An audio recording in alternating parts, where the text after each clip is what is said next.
Кто такой Брежнев? Это политик эпохи Аллы Борисовны Пугачевой. Так звучала популярная шутка, которая разошлась по всему Союзу на рубеже 70-80-х годов. Она не потеряла актуальности и по сей день. Достаточно просто менять фамилии. Брежнев, Андропов, Черненко, Горбачев, Ельцин, Путин, Медведев. Все они политики пугачевской эпохи. В провластных российских СМИ не первый месяц набрасываются на мужа Аллы Пугачевой, Максима Галкина. Сама Пугачева тоже стала мишенью для бесконечных нападок. Но тут, как говорится, не на ту напали. Сегодня мы поговорим о том, кто такая Алла Борисовна Пугачева и каково ее место в истории нашей страны. Можно я вам другую песню спою? Мне почему-то очень хочется сегодня быть с вами откровенной. Эпоха Пугачевой началась 5 июня 1975 года на международном музыкальном конкурсе «Золотой Орфей», который проходил в Болгарии. 26-летняя вокалистка из СССР просто взорвала зрительный зал песней «Арлекино». Настолько, что ее потребовали исполнить на бис. Пугачева обошла бывшего вокалиста британской рок-группы The Move Карла Уэйна и завоевала гран-при. Решение жюри было единогласным. По всему миру зазвучал смех, которым Пугачева дополнила оригинальный текст.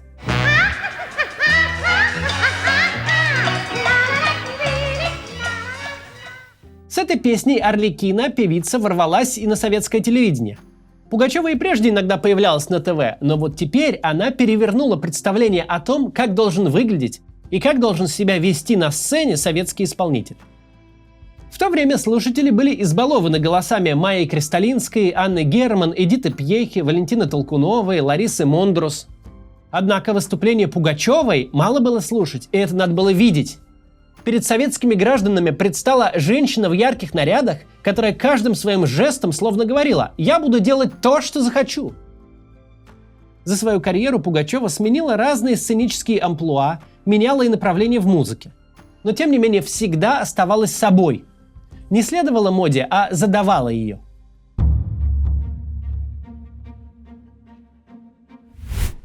Родилась Алла Борисовна в московской семье. И мать, и отец у нее были фронтовиками. В наградном листе отца Бориса Пугачева значится: служил с 41-го сапером и огнеметчиком, в перерывах между боями успевал руководить красноармейской самодеятельностью. Мать, Зинаида Одегова, служила в ПВО.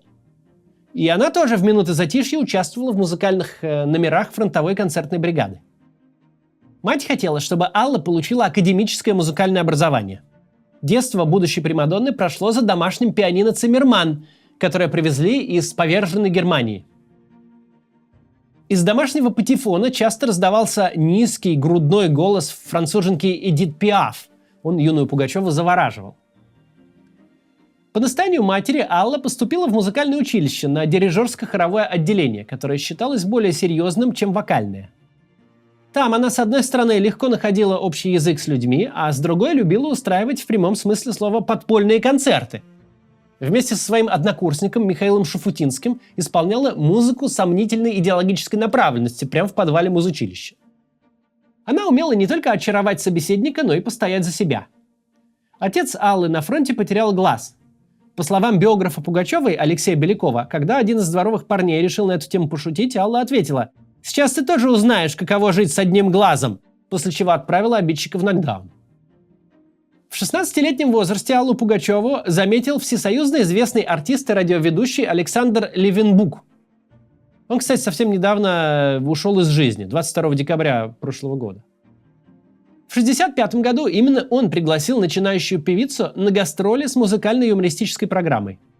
Та называлась «Пиф-паф» или «Сатирические выстрелы по промахам». В одном из перерывов между беззубыми шутками, мягко высмеивающими недостатки советской действительности, Алла Пугачева исполняла песню «Робот». Песня эта была посвящена человеку, который разучился шутить и дурачиться и уподобился машине. Так состоялся дебют Пугачевой на профессиональной сцене.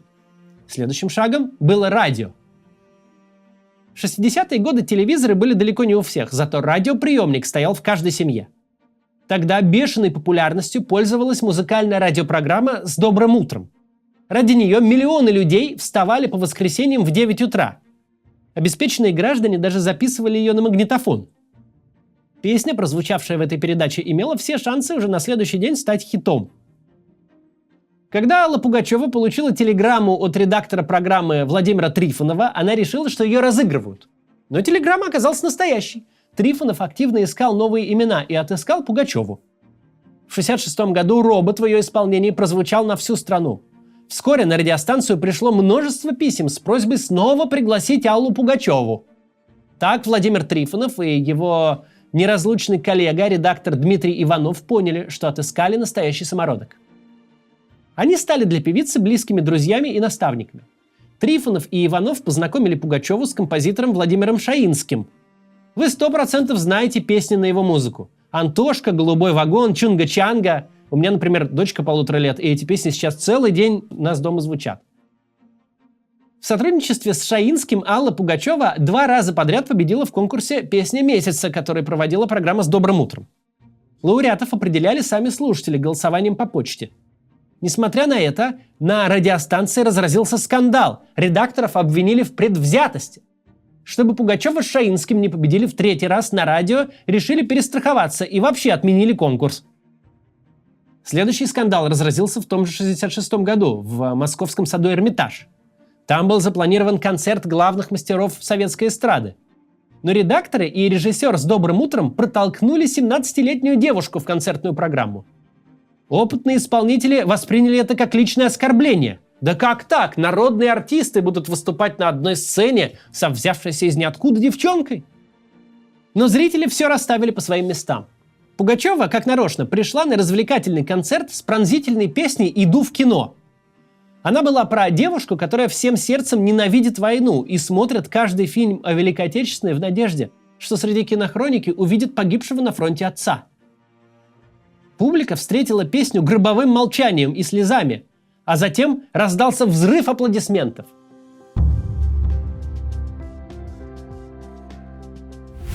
В 15-м выпуске мультсериала «Ну погоди» 1985 года в образе Аллы Пугачевой предстал главный герой – Заяц. Даже самый юный зритель сразу узнавал характерную прическу и легендарное платье-балахон, которое для Пугачевой сшил модельер Вячеслав Зайцев. Пародия – это в каком-то смысле высшая награда для артиста, ведь пародия работает только тогда, когда ее не нужно объяснять. Если тебе начинают пародировать, значит, все тебя знают, все узнают твой индивидуальный образ. Но чтобы его создать, успешного дебюта на радио недостаточно, как и единичных эфиров на телевидении или овации на каком-то отдельно взятом концерте. Чтобы завоевать всенародную славу, нужен был колоссальный труд, помноженный на время. Между знаменательным концертом в саду Эрмитаж и триумфом на фестивале в Болгарии прошло целых 9 лет. Это годы гастролей, изнурительных поездок в дальние уголки страны. Работать приходилось даже за полярным кругом. Выступая для геологов и вахтовиков, Пугачева иногда пела прямо с кузова грузовика. Ночевала порой в бараках, а от огромных комаров пыталась спастись тройным одеколоном. От него и у самой Пугачевой начинала кружиться голова. Наконец наступает тот самый 1975 год. В тот год Пугачева не только получила золотую статуэтку Орфея, но и особое задание – исполнить все песни Нади Шевелевой для фильма «Ирония судьбы» или «С легким паром». В фильме главная героиня несколько раз берет в руки гитару и поет. На самом деле звучит там Алла Пугачева. Мне нравится, что вы больны не мной. В 1979 году 55 миллионов советских зрителей смотрят мюзикл «Женщина, которая поет», где Пугачева исполнила главную роль Анны Стрельцовой. Девушки, которая самоотверженно пробивает себе путь на сцену, несмотря на то, что в нее не верит даже собственный муж.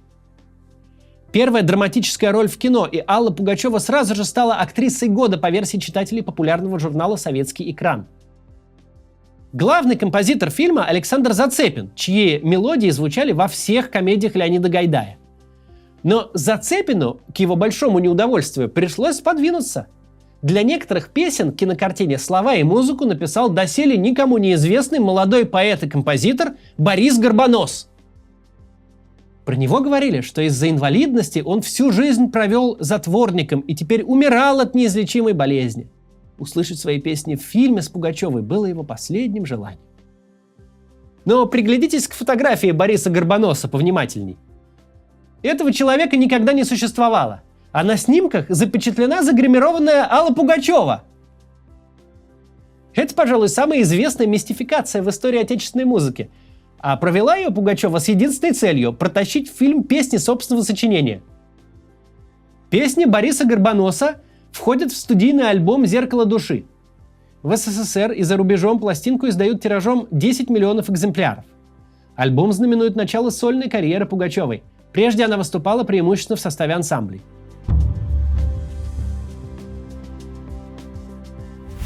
Пугачева – одна из главных звезд Сопота. Сейчас название этого польского города-курорта не на слуху, но в конце 70-х и в 80-е оно было нарицательным. Сопот, наравне с болгарским Солнечным берегом, был одной из музыкальных столиц стран Восточного блока. Здесь, на конкурсе «Интервидение-78», Алла Пугачева получила гран-при «Янтарный соловей» за песню «Все могут короли». И денежная премия 20 тысяч злотых, но я ее отдала в Центр здоровья детей. Пугачева совмещала выступления с обучением на режиссерском факультете Института театрального искусства. К учебе она относилась ответственно, насколько позволяла гастрольная жизнь. К ужасу своих антрепренеров Пугачева выступать в период студенческих сессий отказывалась. От первого брака у Аллы Пугачевой есть дочь Кристина Орбакайте. В 1983 году с 12-летней Кристиной Пугачева исполнила песню «Все еще будет». А годом позже весь Союз говорил о Кристине Орбакайте не как о дочери Пугачевой, но как о талантливой актрисе. Она исполнила главную роль в фильме «Чучело» Ролана Быкова. Лента тогда шокировала зрителей, подняв замалчиваемую проблему школьной травли. В 1985 году Алла Пугачева снова становится звездой киноэкрана. Теперь никаких альтер-эго, вроде Анны Стрельцовой или Бориса Горбоноса. В фильме с названием «Пришла и говорю» Пугачева играет саму себя. Экстравагантные, местами откровенные наряды артистов под танцовки символизируют начало перестройки. А завершается фильм кадрами заполненного до краев стадиона, где выступает Пугачева. Во второй половине 80-х Пугачева много ездит по капиталистическим странам. На ее концерты идут и финны, и итальянцы, швейцарцы и японцы. В 1986 году происходит катастрофа на Чернобыльской атомной электростанции. Пугачева приезжает в зону отчуждения, чтобы поддержать ликвидаторов аварии. Она дает концерт под открытым небом, неподалеку от Припяти, и получает дозу облучения. А в 1987 году всенародную любимицу и вовсе попытались отменить. В гостинице «Прибалтийская», что в Ленинграде, у Аллы Пугачевой произошел, казалось бы, совершенно заурядный конфликт с администратором. Пугачева специально забронировала свой любимый номер, но по приезду он почему-то оказался занят. Из-за чего, собственно, и произошла перепалка на повышенных тонах. Сейчас таким никого не удивишь, но тогда в Союзе только разворачивалась политика гласности, и читатели газет, неискушенные в жанре светской хроники, бросились обсуждать так называемый «скандал в Прибалтийской». Администратор гостиницы опубликовала в «Ленинградской правде» разоблачительную статью «Столкнулась со звездой». Далее подтянулись другие авторы, выпустившие материалы с заголовками «Поставим звезду на место», «Звезда распоясалась», «Звездопад», «Околозвездная болезнь» и, наконец, «Шипы и розы. Размышления о судьбе таланта». Последняя отсылка к одному из главных пугачевских хитов «Миллион алых роз». На скандал в печати Алла Пугачева ответила песней «Все хорошо, ничего не случилось». И советская публика с этим утверждением согласилась.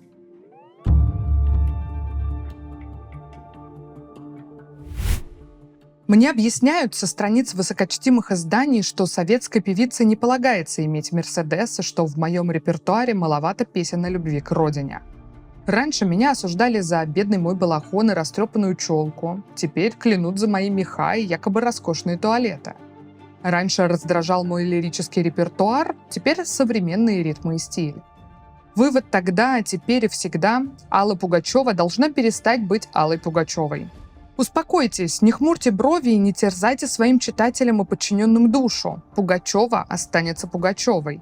А казенный патриотизм и мещанское ханженство пусть хранят и славят другие, благо желающих хоть отбавляй. Это цитата из статьи Аллы Пугачевой, напечатанной в 1986 году в журнале «Театральная жизнь». Там Пугачева пишет и о себе, и об эстраде в целом, о своих надеждах, связанных с подрастающим поколением советских граждан. По сути своей, это было смелое политическое высказывание. далеко не последняя в ее биографии. В 90-е и 2000-е годы Алла Пугачева совмещала творчество с общественно-политической деятельностью. В 1996 году участвовала в избирательной кампании Бориса Ельцина «Голосуй или проиграешь». А на следующий год поехала от России на Евровидение. В течение 9 лет занимала пост посла доброй воли Детского фонда ООН, организации ЮНИСЕФ. В 2010 году ушла со сцены. Перед этим Пугачева устроила годичный тур по всему миру, дала несколько десятков прощальных концертов, что даже стало поводом для многих шуток и анекдотов. Последний прощальный концерт состоялся в Болгарии спустя 35 лет после триумфа в этой самой стране. А затем Пугачева посвятила себя проектам, ищущим новые голоса и таланты. В 2012 году Алла Пугачева поддержала кандидата в президенты Михаила Прохорова. Тогда именно за него голосовали либерально и оппозиционно настроенные граждане. По крайней мере, те, кто приходил на избирательные участки. К Прохорову можно по-разному относиться, но ролик не про него. Факт же в том, что когда Путин решил вернуться в Кремль и многие выстроились в очередь, чтобы присягнуть новому старому президенту, Пугачева встала на сторону либеральной оппозиции. С тем периодом связан примечательный случай, когда на теледебатах между Прохоровым и Жириновским Алла Пугачева поставила последнего на место. У меня к вам такой вопрос. Вы, когда хамите, ну ладно мне, бог с вами, я к этому уже привыкла от вас. Вы что хотите доказать? Когда вы врете нагло в эфире этой программы, зачем? Когда вы просто ведете себя настолько неприлично, даже для кандидатов в президенты. Но пока что это позор только ваш. Не дай бог, если это будет позор нашей страны. Вы распускаете язык, распускаете руки, ведете себя разнузданно. Мой вопрос, это что, часть имиджа, разрешенного вам сверху, то, что ни один политик так себя не ведет, это пробелы в воспитании вашем? Или, не дай бог, не приведи Господи, это что-то такое с неврозом связано? В том же году Пугачева выступила против тюремного срока для участниц группы Pussy Riot, совершивших панк-молебен в храме Христа Спасителя. В 2022 году, после того, как ее мужа Максима Галкина за антивоенные высказывания признали иностранным агентом, Алла Борисовна написала открытое обращение в Министерство юстиции. Прошу зачислить меня в ряды иноагентов моей любимой родины, ибо я солидарна со своим мужем, честным, порядочным и искренним человеком, настоящим и неподкупным патриотом, желающим родине процветания, мирной жизни, свободы слова и прекращения гибели наших ребят за иллюзорные цели, делающие нашу страну изгоем и утяжеляющие жизнь наших граждан. Сейчас Аллу Борисовну Пугачеву можно иногда увидеть за границей на концертах изгнанных из России исполнителей. Не так давно она вышла на сцену после выступления легендарной «Машины времени». Ничего не сказала, просто демонстративно поддержала Андрея Макаревича, другого исполнителя, чьи песни знает вся страна и которого тоже сейчас пытаются отменить. И ничего у них не получится. Несопоставимые масштабы личности. У власти в России мелкие жулики, которые изо всех сил симулируют народную любовь. Но есть те, кого и правда любят, чью музыку и песни выбрали слушать десятки миллионов человек, целые поколения. И никакой подтасовкой голосов такую верность не нарисуешь. В одном из своих постов Алла Пугачева написала: «Жаль Володю, так и лопнуть можно от злости и хамства». Она написала это про Соловьева, но и другого Владимира она имеет полное право называть просто Володей, ведь он не более чем мелкий политик эпохи Аллы Пугачевой. До завтра. Приглашаем вас на театрализованное представление Максима Каца. Закулисная жизнь канала, запись ежедневного ролика, общение с залом. Тель-Авив, Франкфурт, Цюрих, Париж, Рига, Таллин, Милан, Барселона, Варшава, Лиссабон, Вильнюс, Хельсинки. Билеты на сайте maximkatz.com.